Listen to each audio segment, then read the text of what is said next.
जय श्री कृष्णा। गंगा दशमी की कथा। पौराणिक कथाओं के अनुसार प्राचीन समय में अयोध्या में राजा सगर रहते थे। उनके 60,000 पुत्र थे। एक बार राजा ने अश्वमेध यज्ञ का आयोजन किया। ऐसे में इंद्र ने अश्वमेध यज्ञ का घोड़ा चुराकर कपिल मुनि के आश्रम में बांध दिया, जिससे राजा को यज्ञ करने में बाधा आ गई। राजा के सभी पुत्र घोड़े को ढूंढने गए, जिससे कि यज्ञ पूरा हो जाए। अंत में ढूंढते हुए मुनि के आश्रम में पहुंचे। महर्षि कपिल मुनि ध्यान में बैठे थे। वह घोड़ा वहां बंधा हुआ था। उसको देखकर सबने सोचा कि कपिल मुनि ने ही घोड़ा चुराया है। राजा सगर के पुत्रों ने कपिल मुनि को बहुत बुरा भला कहा और बहुत अपमानित किया। यह सुनकर मुनि क्रोधित हो गए और राजा सगर के पुत्रों को भस्म कर दिया, जिससे यज्ञ खंडित हो गया।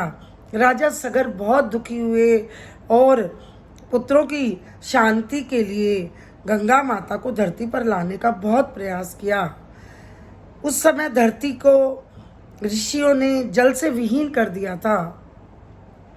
धरती पूरी तरह सूख गई थी। गंगा को धरती पर लाने के लिए राजा सगर, अंशुमान व राजा दिलीप ने खूब तपस्या की, पर सफलता नहीं मिली। महाराज दिलीप के पुत्र भागीरथ थे। उन्होंने कठिन तपस्या करके ब्रह्मा जी को प्रसन्न किया और इस कार्य में सफलता मिली।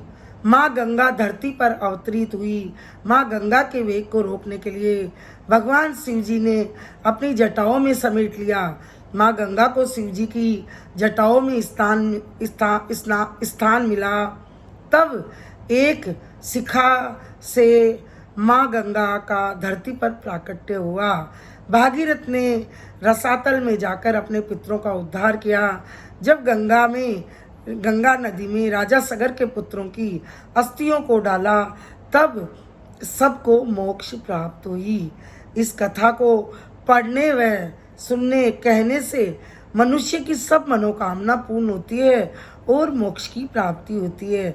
मनुष्य को रोजाना गंगा जल में तुलसी डालकर चरणामृत लेना चाहिए। इससे मनुष्य के सब पापों का नाश होता है और मोक्ष की प्राप्ति मिलती है। बोलिए गंगा मैया की जय।